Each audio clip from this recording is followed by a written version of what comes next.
I feel nauseous, believe me. Never had a lot of shit come easy. Had to work hard, struggle just to be me. Had to rise up just so they could see me.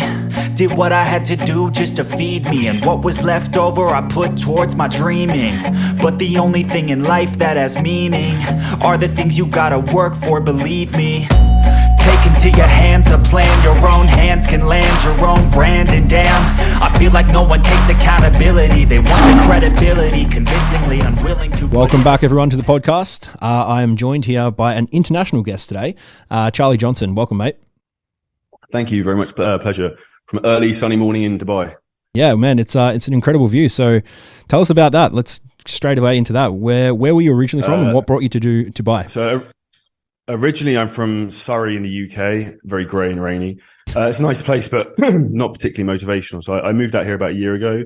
And the interesting part of my backstory for most people is that 4.5 years ago, I was still a real estate agent working like a traditional 8:30 to 6:30.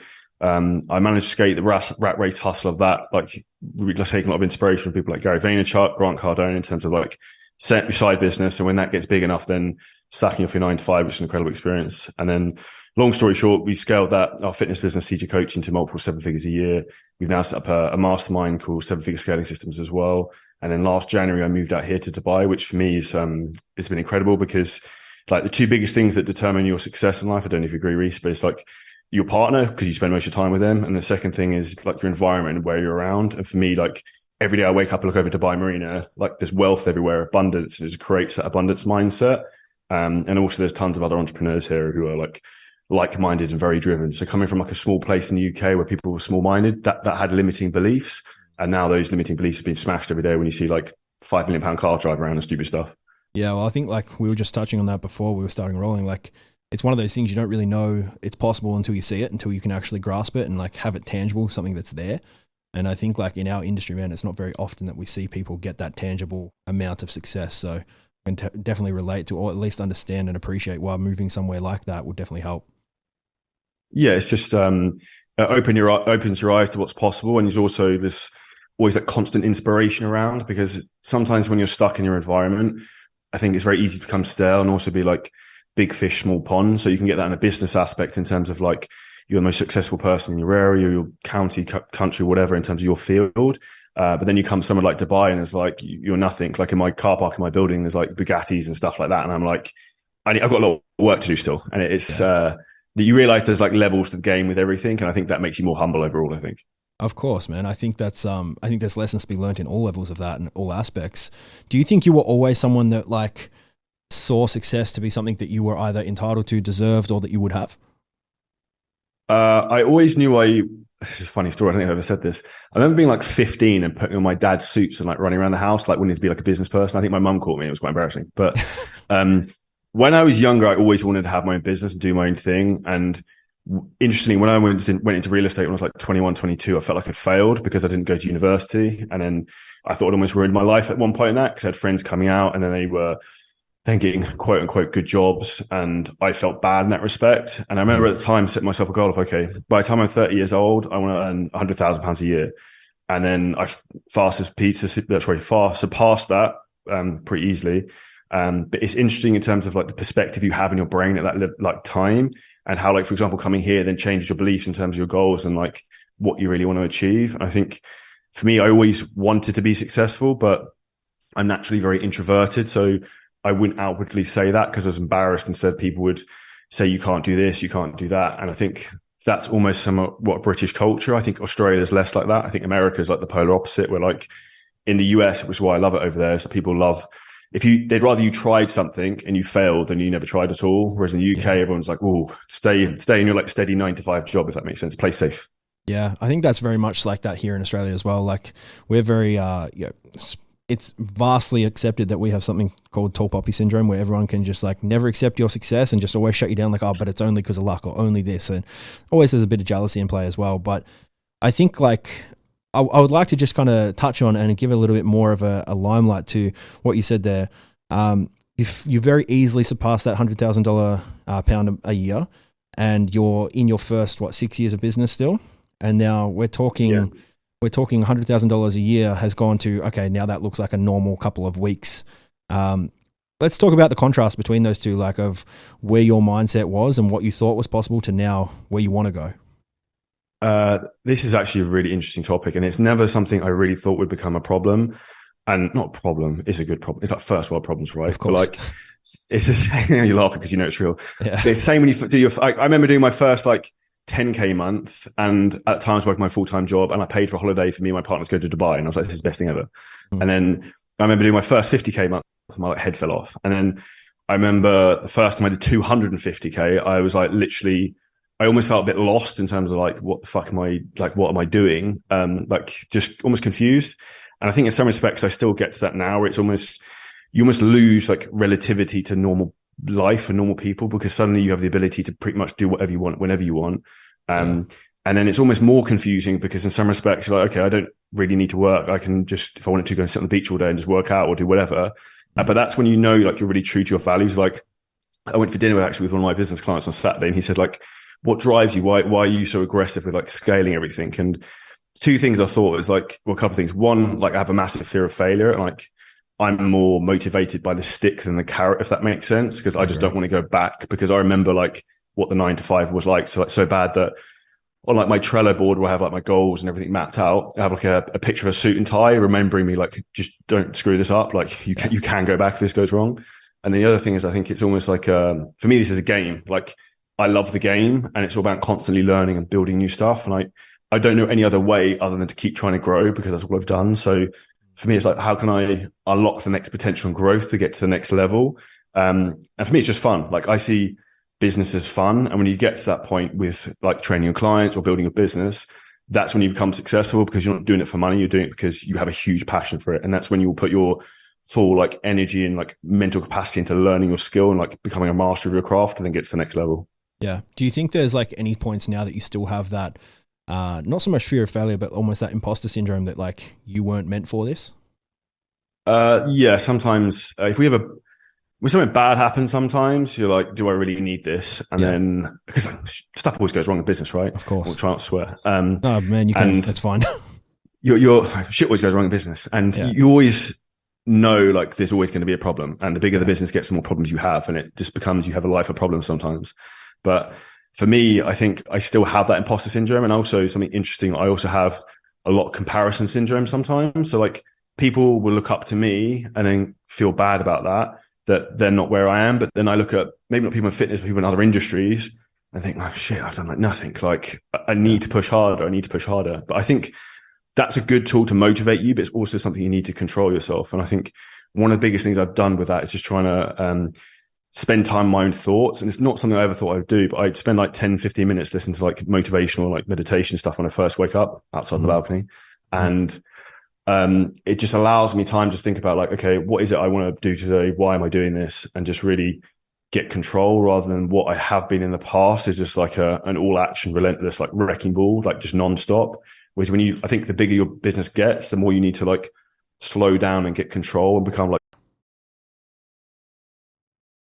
and trying to like do everything all the time, if that makes sense. Yeah. What are some of the strategies you use at the moment to, I guess, create that slow down, that time? This is actually amazing. I don't know where I got the idea from this. So the best thing I do is on a Sunday morning, I will sit down outside my balcony again, and I will literally, I'll write goals for the week. Okay. So I write 3 business goals for the week. So for example, I've got them, and I'll go through some notes. So I've got 3 business goals for the week and 3 personal goals. And then I'll also have goals for the month. In that time, I'll reflect, okay, what did I do last week? Did I do it? Did I not?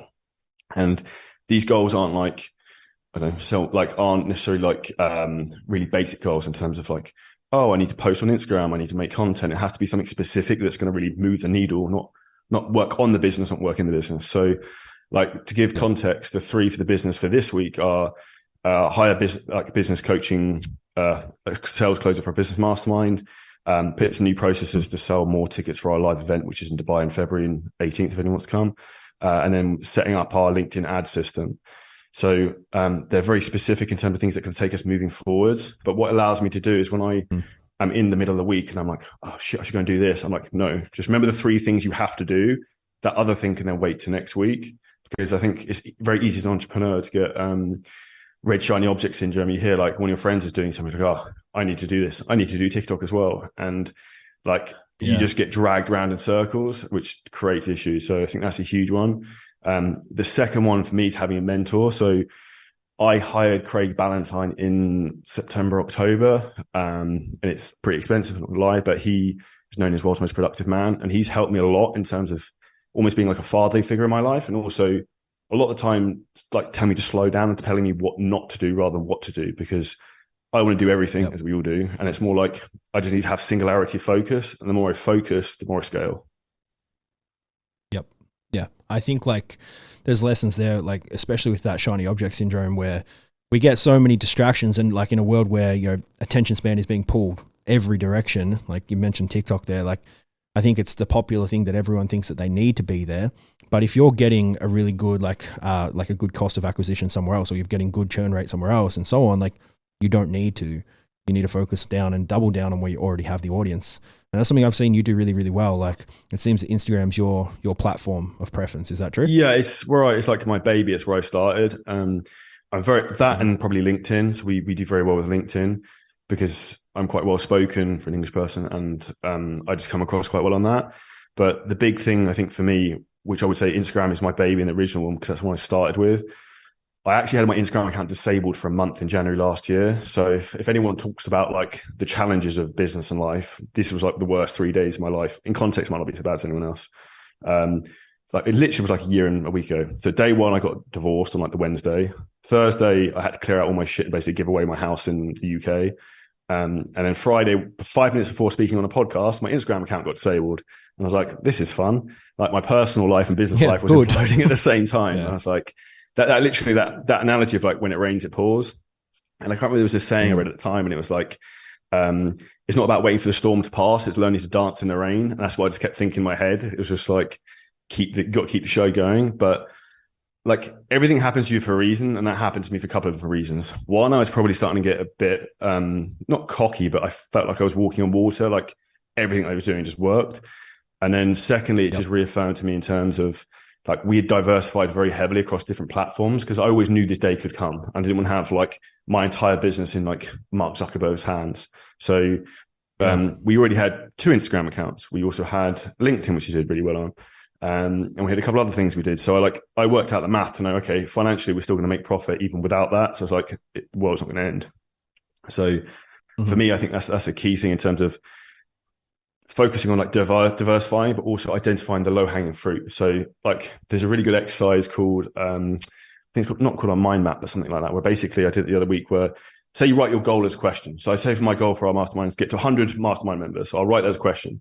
And then you write every single way you can achieve that goal down. And you literally like as many as you can think of. And I think I got to like 16, 17. But what you want to focus on when you're trying to grow your business is like, what's the low hanging fruit in terms of the easiest thing you can do first? And then address the harder ones as you go. Because I think what most people do is they're like, oh, let's go to like cold paid advertising on YouTube or something that's really difficult, into a webinar, like, which is really complicated and difficult to get to work. And I think my easiest advice to people would be is like, focus on what works. As you said, double down on it, blast that as much as you can, and then go to the next thing. Yeah, that's something that we used to do almost exactly within Lionstone and the business that we run here. Is like we'd look at the lowest hanging fruit and we'd essentially circle the 3 things each month, and then we would go implicate and do those things. I've added another filter to it. I think it might actually might help you in that aspect as well. We look at it from like a Venn diagram perspective, right? So like on the left, you've got can do, and on the right, you've got should do, right? And the cross populating point in the middle, can and should, that's write all the stuff down. So like, let's say as you said, write it as a question, right? How can I make $100,000 a month, right? And then you look at everything you can do and everything you should do, and then you prioritize those things. Because what I found a lot of us when I had my team in here, we'd look at like, what can we do? And we'd put so many things on this whiteboard. But it's like, well, we shouldn't even bother with that. That's not a very big opportunity. We shouldn't bother here. And there's even other things that we should do, but we just simply can't. Like there were things on there like they wanted to create our own Apple Watch or our own version of a digital asset, and like so that people could track steps. Like, yeah, well, can we do that? Yeah, probably have the capital, but should we? No. Like there are other elements and other filters that we kind of run our decision making through. And I think like you said, if you focus, and even coming back to what you said before, have 3 business goals, 3 personal goals every week, then like put that filter on it, you can definitely take that very far. Yeah. And I think one of the easier things, like another thing I was talking about last year, I learned a lot last year from just being a bit of a weird place mentally. I was almost on the warpath of like coming to Dubai. I was like, I'm going to fucking take over the world. I wrote on a whiteboard 15 different strategies, hired people for like outsourced for like 5-6 different things, try to do everything at the same time.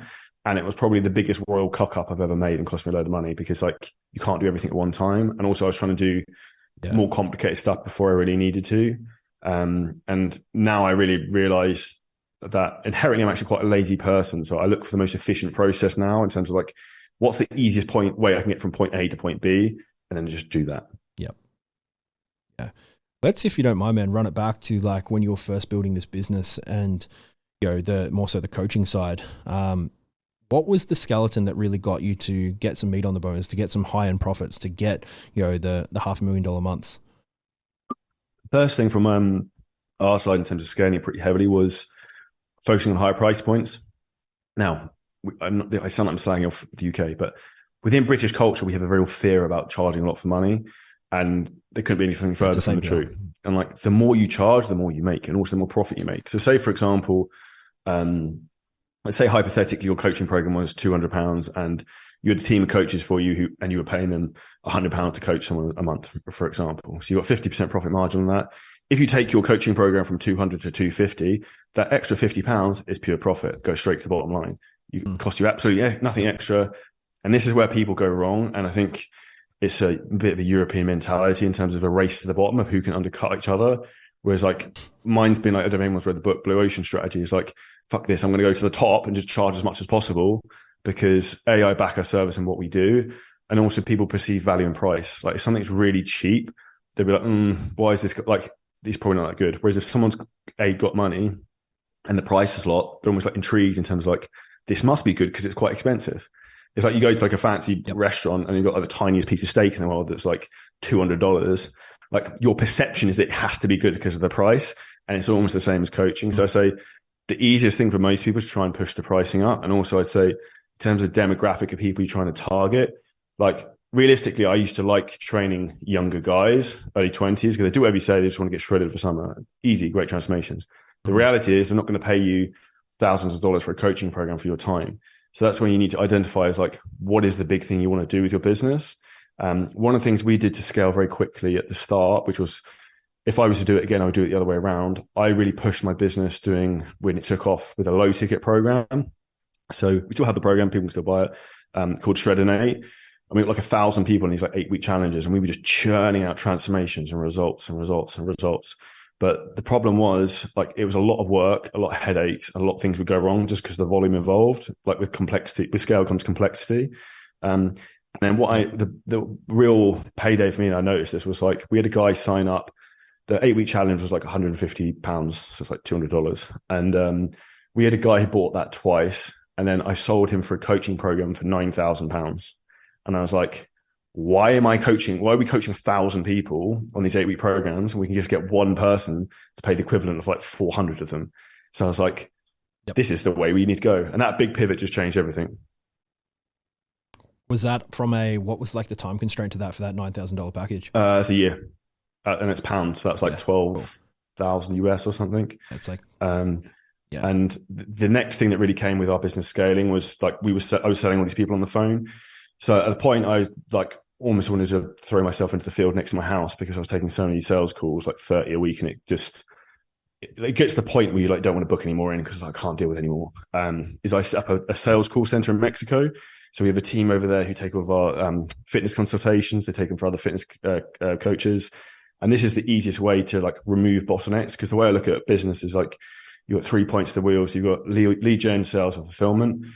Most people get stuck at point one, which is lead gen. And then when they get lead gen to work, they get stuck at sales because they can't get out sales calls, and then they can't actually build their business because they're just working in it.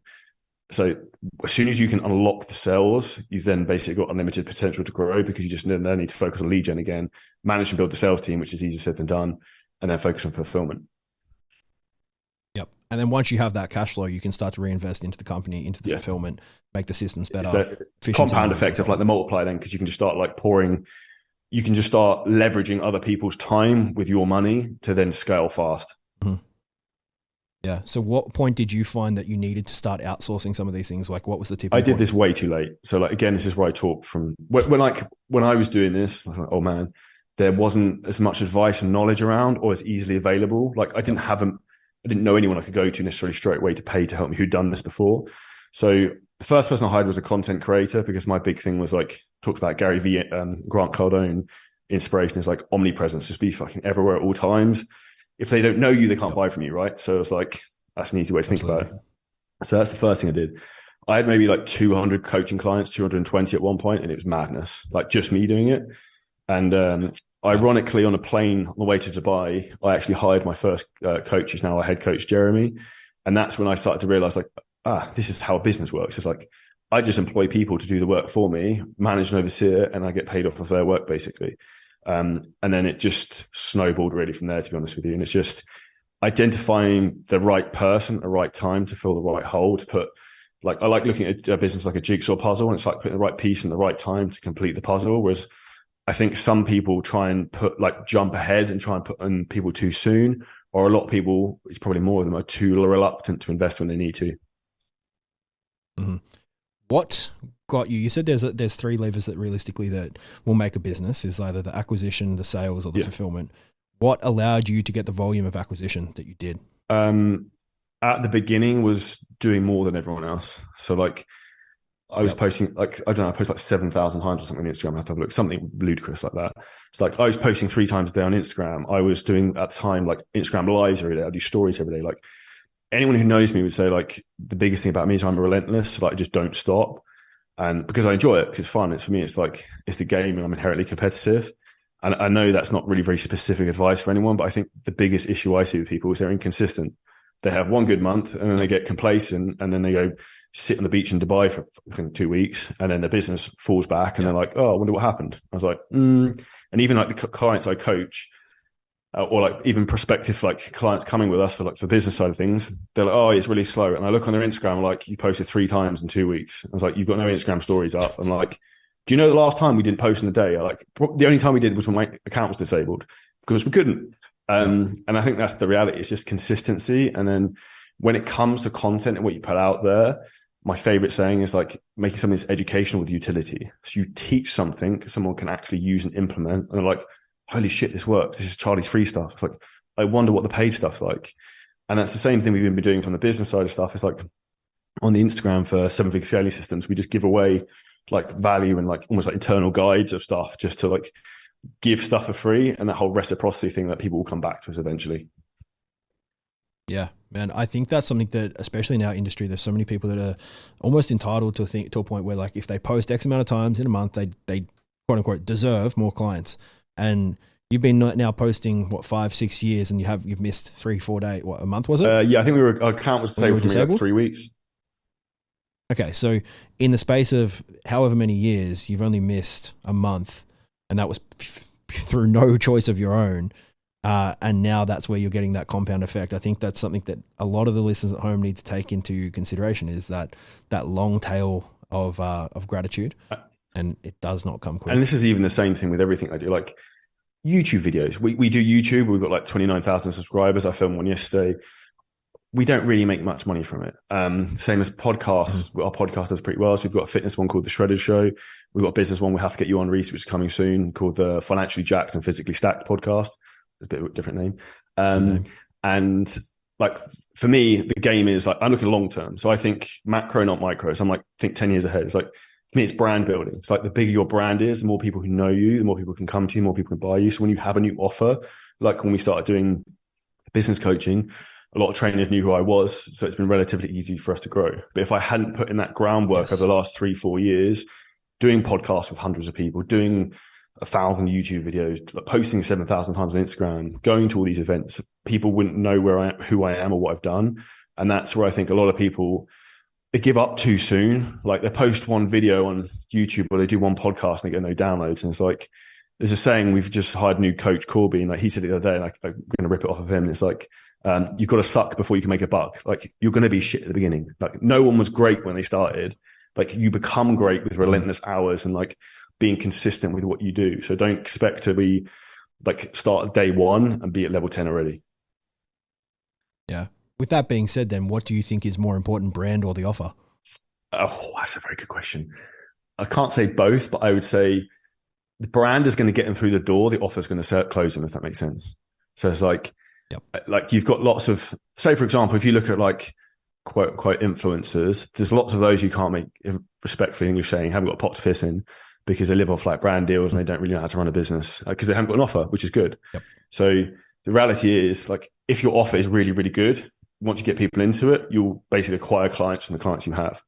If you have a brand which is really well known, if you create an offer which is reasonably good or is okay, you'll still get a lot of people into it because of your brand. So reality, you need to have a combination of both. But I think if you've got a crap offer, it's not going to work regardless of the brand, if that makes sense.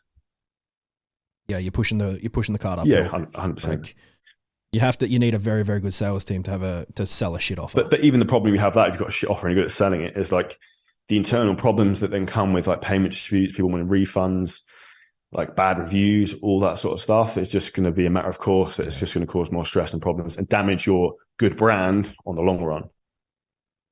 Yeah, so like the churn rate becomes a bit of an issue. Like more people leave than you can sign. 100%. 100%. What's going on, everyone? Hope you're well. I won't keep you too long. I know you're hopefully enjoying the podcast. And if you are, let us know. It would be really greatly appreciated if you can jump on, give us a quick 5-star review. You don't even need to stop listening to the show. If you're on Spotify, you can do it in less than 10 seconds. And it does help the show grow a lot. It helps us, get a bit of confirmation bias that we're doing the right thing.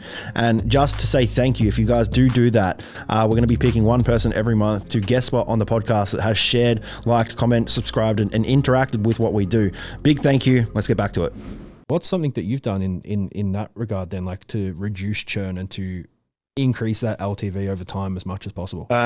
So within the fitness business, the big thing we do for that is trying to create a more personal community environment. So like our coaches have calls with the clients. We do 2 group Zoom calls a week. We try and have it really interactive in the Facebook group. We're now like almost going on a CJ Coaching World Tour of training events. So we've got one in the UK in March, we're doing one in Marbella in May in Spain, and we're doing another one in Las Vegas in Nevada. And then I'm basically doing the same thing with our business mastermind. So a lot of the guys and girls are based here in Dubai. So we do like a monthly networking dinner. We have 3 live events a year. So one's in next month in February, one's in July in Vegas, and another one in November in Dubai as well. And then I think the key thing is community and network. Because like for me, the biggest value I've had from masterminds hasn't actually been the people who run the masterminds. It's being the people I've met during the masterminds who've changed my life, because it's like the friendships I've had, the connections I've had, the network I've had. That it's really corny, and I never really believed it. But like your network is your net worth is a very true saying, because now I'm at the point where it's like if I've got a problem and I don't know how to handle something or I need advice on something, I've got like specific people in different areas I can ask, like, what would you do in this situation? Has this happened to you before? How would you handle this? And that is almost, as an entrepreneur, I think, very reassuring, because you don't feel like you're on your own. Yeah, and it's one of it's the most lonely journey you'll ever run, is like being an entrepreneur that's doing it yourself. I think I can attest to that massively. The first time I actually had to fire a staff member, I felt very, very alone, very like, I don't know what to do here. And if I didn't have like the mentors in place that had done it, it would have been a far harder. It sucked, but it would have been far harder. And it's interesting. I didn't really think like that until I spoke with one of our clients here the week, and she said she's never been so lonely. Like, when I was initially talked to her about joining the mastermind, that's one of the things she wanted. And I was like, that's very interesting, because I forget that now I'm with a team and I've got other people to bounce ideas off. I think when you're a solopreneur, it is hard and it is difficult. And the mindset challenges you have at that point are different. And I think, again, having that support network around you is a big thing. And I think something that often gets confused is people think, yeah, I've got a support network, I've got my family. But like, yeah, they can support you emotionally with things, but they're not going to be able to give you business advice. And one of the most important things is like, has your mum and dad run an online fitness business? Probably not. Are they very successful business people and have a big business? If they have, then yeah, maybe you can seek some advice from them. But in the reality, like, those people can sometimes do more harm than good, because they'll probably play very safe in some scenarios where sometimes you actually need to be more aggressive with handling situations. Probably like you firing that employee. Yeah. The limiting belief factor is, I think it's one of the things that holds most people, especially in the fitness industry. I think it holds a lot of people back. A lot of opportunity. And I think you'd agree here, there's more than enough clients in the world to go around, and we don't necessarily need to compete as hard. We can learn to collaborate and get more advice and be open to it. But I think the story we tell ourselves obviously becomes a little bit more true. 100%. I think that's, again, the biggest thing I would say is your business grows is like the most powerful tool is getting control of your own thoughts and feelings, because you're going to have things within your business that are going to trigger you positively and negatively. And this is something like I have found a challenge to struggle with. Is like I have a dopamine addiction to like making money in sales. Like, I know that's the case. So like I wake up and I'm like, how many sales have we made overnight? How many sales have we made overnight? And if it was bad, I'd be in a foul mood. And if it's good, I'm like elated. And like controlling that emotion is very important, because you can't be with your partner, you can't be with your team when you're constantly on a yo-yo and people don't know how to handle you or how you're going to be. Is that something you still like now have to try and like kind of check yourself? 100%, because that's a character trait for me. It's like, because I want to progress, if we're not doing well on one specific day, I think we're not progressing. Whereas again, I need to take context of like the macro in terms of like how far we've come and where we're at. And that's why I'm a big numbers guy. So it's like, if we've had a bad day, I'll be like, I'll just run through all the numbers in terms of, okay, what's our monthly financial projection? How much money have we got total in the bank? Like, what's my net worth? And I'll just go through that and be like, everything's fine. Just don't stress. But I think as a business owner, to some respect, you should have an element of paranoia to some degree, but you have to be able to control it. If you haven't got a little bit of that, then you're probably not pushing hard enough, or you might almost be getting a bit ignorant to some things that can go on, because the world can change very quickly. We all saw that with obviously what happened with the virus thing a few years ago. And I think just playing smart and being very hyper aware is very important. Again, it comes down to your network, because 2 eyes are better than 1. Yeah. Yeah. And I think that paranoia thing there, I think that's actually something that a lot of people get scared of. They start to back away from it, like getting, I guess, stressing too much. And obviously then the friends, the family saying like, oh no, you don't need to worry. You don't need to worry. But something that I say to all my clients that I coach is like, you need to have a what if button. Like, what if everything fucking goes wrong? What are you going to do? Not just like, I'm going to make more money. Like, how are you going to do it? What's the plan? Because like there needs to be some sort of contingency, not a backup plan to do a new business, but how are you going to make this business last the test of time? I think in a lot of respects, if you have a coaching business, it's almost, if you've got a big team and stuff like that, it's almost easier, because like, okay, worst case scenario, shit as a fan, I'll just coach everyone myself. We've got no overheads. There you go. But I think the reality is people just need to, I said, play safer. And one of the best things anyone can do in business is what's called a SWOT analysis. So strengths, weaknesses, opportunities, threats. One of the big threats, like I said earlier, is these big tech companies screwing you over. So your Instagram account gets disabled. You get banned from running Facebook ads, and that might be your only lead source, which is why, like, yes, people say one avatar, one funnel, one traffic source. That's all well and good until like someone comes along and bans your ad account and you can't run Facebook ads, or your main social media channel gets like discontinued. So or even like, which has happened to a degree with Instagram. I'd say Instagram is less powerful than it used to be 4 or 5 years ago, because the reach has gone down. So you have to play smart and keep your eyes open and play the field in front of you. If you were like playing rugby, for example, you're like watching what's going on in front of you, not thinking, like, not being complacent. Because I think we're almost on a ever like spinning plate, and you just have to think about which way is the plate going to tilt and how am I going to stay in the middle of it, if that makes sense. Yeah. So for those people that are like, say, using like paid advertising models, do you think it's worthwhile testing other avatars, other, I guess, funnels to a lower degree, like with a lower budget, to test and see if you ever needed to pull that trigger, if you could? 100%. So one of our, not even just pulling the trigger, but one of the things you find with paid advertising, because we run quite a lot of ads, is that they can scale to a certain point, and then when you try to scale them more, it almost just falls apart. So the more you can almost diversify strategies, I think the better you're going to do with that, just generally across the board. And that's why, for me, I've never been a particular fan. Like, I think one of the biggest mistakes, in my personal opinion, people make is being super niche. So like, people will be like, I only coach mums who are 32 to 33 and they've got 4 kids and they're vegans and they like doing handstands. Like, dude, I agree. Like, just coach, like, think about the audience. How big is your audience? Probably pretty small. How many people fit that audience? If you have a broad audience, you can help more people, you will get more customers, which is why I reckon like we coach men and women, because we have 35% of our clients are women. Yeah, I'm a dude, but we also have female coaches who are attractive and in really good shape. And then therefore we can fulfill those clients. We also do, like, I have some guys who I do comp prep with because they ask for it. Like, you're here to serve your clients, their needs. I think being hyper specific, in particular at the beginning, is complete madness. Yeah, see, and this is, I think there's a big caveat to that, especially in the beginning, right? And I completely agree. I say to all the clients that I work with is like, man, like, because they read a book, it's like, oh, I need to niche, I need to be specific. It's like, dude, where are you getting this cash flow? Like, how the fuck are you paying for anything if you can't be broad? And I think so many people just like they kind of bite that bullet way too quick. Like, well, I need to be that. And, I think we're kind of done with that phase of Instagram handles where like, the bio says, I'm a coach who X. Like, I think we're done with that, and it doesn't help many businesses actually get anything out of, scale. 100%. And like, one of the things you've got to look at is like, what's the total adjustable market? It's like, how big is the market for people doing that? Okay, if we just look at general weight loss for people 30 to 50, pretty big demographic, pretty much like probably men alone, 100 million in the US.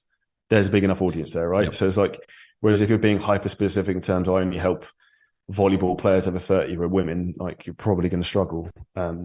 The only exception I would maybe say to something having a very specific niche is if you were running paid traffic, because yes, then you can target people. But at the beginning, you're not going to be doing that, and it's going to be organic and warm. Therefore, you've almost got to take what you get. Yeah.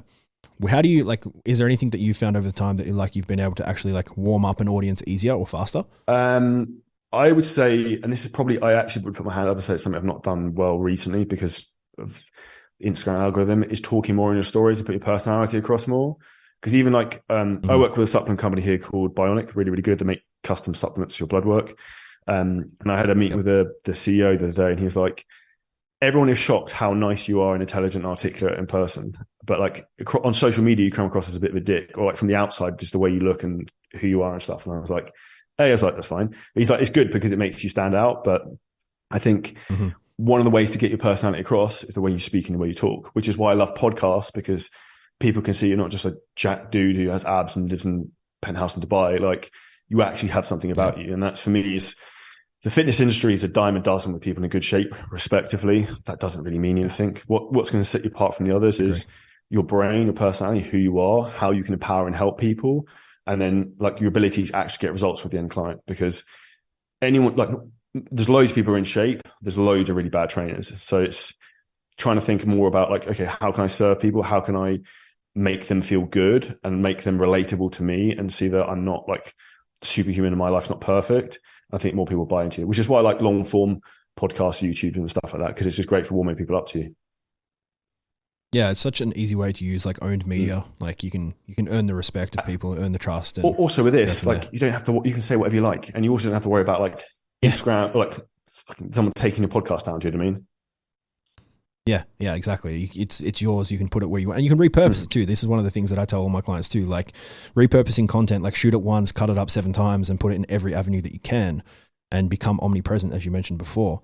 And I think a lot of people in the content world, especially in our industry, they try, but they don't cover all bases, and it leaves a lot on the table. 100%. I think the long form stuff is where the value. If you actually asked me earlier in terms of client retention, I'd actually say on my fitness podcast has probably been one of the best client retention tools, because what happens? All my fitness clients listen to it. So they hear me talking all the time. They hear the way I think. They hear the troubles I might have, and then they start to buy into you even more. So I'd even say, even if you just think about it as not even an acquisition tool for clients, but just a way to get your clients to like and know you more, you're speaking to hundreds of people at one time.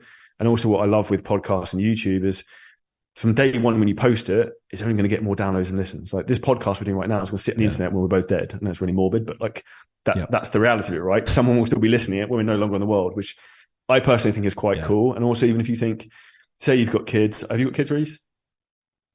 No, okay. I don't. So when either of us are fortunate enough to have children, or if you have children listening to this, think how cool it is. Your son or daughter will be able to go back and listen to you talk, when you're 32 or 33, about how you talk about business, how you are with your mind, the problems you're having in life. And when you start to think about that, it's quite cool, even from just documenting your life and leaving a dynasty for your children to think, oh, that was my granddad, that was my great granddad, whatever. Yeah, and it's really powerful. Even if that's really close to home, and that's it gives people a bit of purpose to do it. But if we look at just a nurturing sequence, what you mentioned there, is trying to just warm people up. What we do is we've got a Discord community for all of our clients, and each week we notify them, right? We notify them very easily that this is a new podcast. Here it is. Go watch it. Here you go. Yeah, that's something I see happens a lot. I think a big issue with that is just people are reluctant to try new things. I think Discord is a good platform to be doing that on. Yeah, well, it just allows us the automation to actually plug people in, and go, cool. like we can notify the channel like, hey, here's this week's podcast, here's the clip of the week, let us know what you think, create that discussion, create that community, see like-minded individuals, and it allows us to then, like, we can plug bots in to be like commenting on it, thinking like, making it look like there's more people interacting. It creates that cult mentality where they all interact. Here's a question: can you control the narrative on Discord? So if there's stuff like, you know how like Facebook groups, you can approve posts or disapprove posts. Mm-hmm. Yep. There's a rule section, so you can put like a rules and like essentially hope that people abide by those rules. We've got a pretty strict kick policy, so if they just don't abide by those rules, our ops manager will just get them out. Okay, no, that's definitely a great piece of advice. And then it's a conversation for the respective coach to have with that client.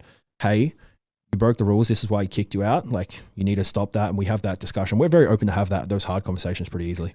What do you think is the biggest change that's happened with online fitness coaching in the last 12 months, and like the biggest challenge people are having? Oh man, the one that I see that all the businesses that come to me is creating community. Like, we're in an online business where, like, I look at it like, you might have heard this thought process before, but I look at value propositions as either you target the head, the heart, the gut, or the genitals. And when we look at head, you educate them. Heart, you create community, warm love, fuzzy feelings, and so on. Gut, you give them so much value that they can never be full. That they're always full. And then genitals, you hit status plays. So price needs to be high, exclusivity, etc. Right? I think the hardest thing to gain there is that heart aspect and community. Now, like, the last couple of years, everyone got pushed into an online model by no choice, right? We were already there. We were already online, but so many fitness businesses had to pivot there, and they had no opportunity to figure out. And like, we're still trying to figure out how to create culture and community in an online world where now everyone craves that interactivity because we've missed out on it for so long. I see it to be a big problem. Yeah, I think this is something some people have an advantage on. So I'm going to use an example. Great friend of mine, Frank Den Blanken, probably has the biggest online fitness business in the world, does like 20 million a year or something retarded, only in the Netherlands, which is interesting. Now, Frank teaches on our mastermind, super clever guy. And what's interesting that he does really well, which I think is why his retention is so high, he's got a massive home gym. He does multiple times a year, like training camps in his house and stuff in the Netherlands, because everyone's like, his entire audience is like within like 2-3 hours drive from him. Comparatively, I live in Dubai now. Our demographic is mainly US, Canada, UK, Ireland, Dubai, and some in Australia. For me to do in-person events, although we're doing a few, is very difficult because we're doing 3 internationally this year, but still people have to fly in from everywhere. So I think if, for example, you're in Australia, obviously Australia's a massive country, but if you have the ability to do in-person events, I think that's the most powerful thing. So even like here, I'll invite some of my, sorry, my camera keeps turning off. I'll invite some of my clients to come and train with me. And for me, that's one of the best things I know as a tool, because once they come and train with me, I know they're never going to leave. Yeah, well, that's it. Like where I am at the moment is upstairs we've created a private gym. And this is like completely private. We don't even have clients that are paying us on a weekly or regular basis. They're not coming in here, but we do have scheduled events across the whole calendar year of like seminars, training camps, etc. And we've kitted out downstairs, and we've made it something that's like very exclusive. We've hit that status play very hard because no one can come in unless we say so. And we've made it like we've got the best equipment. We've got Watson stuff. We've got Prime stuff. We've got Chris Bumstead up on the wall. It's a very cool place, right? And that's something that we're really trying to leverage with community. Is we've got like little events on our schedule, and we released like at the start of January, we did like a almost like a calendar launch. So what's to come for the year. And we've got a couple secret events, like, we're only going to announce this X amount of time out, but there's scheduled events where they can see, where they can come into the gym, or when we're potentially going to have a retreat and all this other stuff, that to create that community, because it's the thing that we can't find any other way other than hit that in-person stuff. And I was actually fanboying looking, I think, your social media looking at this. I was like, that's fucking dope. I didn't realize it was completely like private like that. So that's really, really cool. Yeah. It's it's the whole purpose was for myself and my staff to create content. And it's just our content studio. Like I reckon we've probably got like more tripods down there than pieces of equipment, but it works. It's a smart thing. I think, like, I actually spoke to someone about this yesterday. It's like, if I had the ability to do that here, I probably would do, but I don't have. It wouldn't work so well because we're so spread out across the world. It's very, very difficult in that respect. But I think if you have the ability to do that, I think that's genius. Yeah, it's definitely like it's added that little bit of difference for us as well. You posed a question to me about what are some of the bigger issues that I see in fitness businesses. What are some of the ones that you see? You're obviously working with a large scale of fitness businesses across the world now. what are the most common issues that people have? And I'll preface this question for a reason, simply because so many people in our industry think their problems are unique and they think that they're going through it alone. The biggest issues I see is people are still trying to do the same stuff that maybe used to work in like 2019, 2020, that no longer work. So actually, interestingly, I talked earlier about how I haven't been talking enough on my Instagram stories. So my camera keeps turning off. And the reason for that is that my reach on my Instagram stories plummets the more stories I post. So I know from a business point of view, if I only post 1 or 2 stories and the first story is super engaging, I get shit tons of reach and engagement on my stories. So therefore, me actually posting more means my content gets shown to less people. So I think this is a huge thing that people need to be aware of. Is like, okay, you can make tons of content, but sometimes it can actually be detrimental now, which is a really important thing to be aware of. Is that something you see? Yeah, I see. Also, like, I think, like, I would also say throw out the call to actions on stories. Like, any time that, like, I can just say this anecdotally, I've done a little bit of reading on it, but like, anytime we do like a call to action of click this link where we're taking people away from the platform and it's not a monetized click, it just doesn't work. Like, Instagram will then just plummet your engagement, plummet your reach, and it doesn't go anywhere. So what I've found a little bit of success in is, like, we will say, like, maybe what our offer is, what X amount of clients we're taking. Link is in our bio, go check it. And we give them a reason to do it. So, like, create like a HVCO, so high value converting offer, give them a reason to click, give them a reason to go somewhere, and then bank on the fact that you've got enough nurturing sequences, or if you have a good CRM in the back end, you have enough touch points that they will be encouraged to book a call when they need to. Yeah. And I think one of the things people need to be aware of is, if you think about how social media works, they want to keep people on the platform.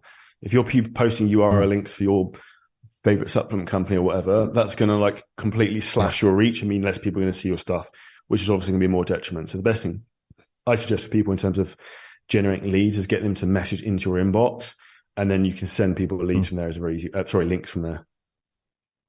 Yeah, I fully agree. What's some of the things, like, if we look at just like to kind of give some people some tangible take homes on the back end of this episode, what are some of the opportunities you see moving in from like 2023 into 2025 that people could kind of take advantage on to scale their business to that first 7 figures? For the first 7 figures, I would say the first thing is looking at, and this is a big thing we're doing a lot of at the moment, and I referred to it earlier, is giving away guides and things for free. So for example, I'm going to go and train a back workout after this, right? So I could film an exercise, put it on my story and be like, want my free V-taper back workout, message me lats and I'll send you over a free copy. They then message, we then send them the free guide. We then got them into a conversation. We'll then try and ask them about their goals, get them into a conversation and try and get them to a consultation call. So that's touch point 1. Touch point 2 is they want the guides, they click the link, they opt into a funnel. The second page then tries to get them book a call. If that fails, they also then get the guide on an email. So on the email, there's also a link to try and get them to book a call. And that also gets them into the Facebook group, which again, when they join the Facebook group, someone will try and message them to get them to a call. So it's like, if you have a lead, it's trying to get them across multiple different ways into the end result you want, not just like a one try and give up, which is again, almost referring to what I was talking about earlier, being like relentless with the pursuit of what you're doing. So the big thing that like I'm trying to focus on, I teach people at the moment to focus on, is just give value all the time. And like, the guides and stuff you give don't have to be complicated. Like the most popular one I have is literally a Google document of my diet when I competed last year. So it'd be like a 2,200 calorie shredding diet, for example. It's literally like 6 meals written out in a Google doc, and we just send them the link for that. So I'd say that's a big one. Second one I'd say is diversifying platforms is a huge, particularly if you look how Instagram is performing now to 12 months ago. I think they'll get Instagram back to where it was because Facebook and Instagram has more money than TikTok. I personally don't.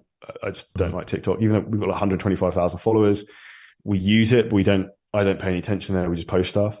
And then I think the big platform a lot of people miss out on is LinkedIn. So LinkedIn, a lot of people think doesn't work, and it doesn't work because you don't know how to get it to work. So that's like one of our big claims to fame is like, from a LinkedIn profile, you should be able to make 10 to 20K a month pretty easily if you know what you're doing, because the avatar of client on LinkedIn, the average user earns like 150 grand a year.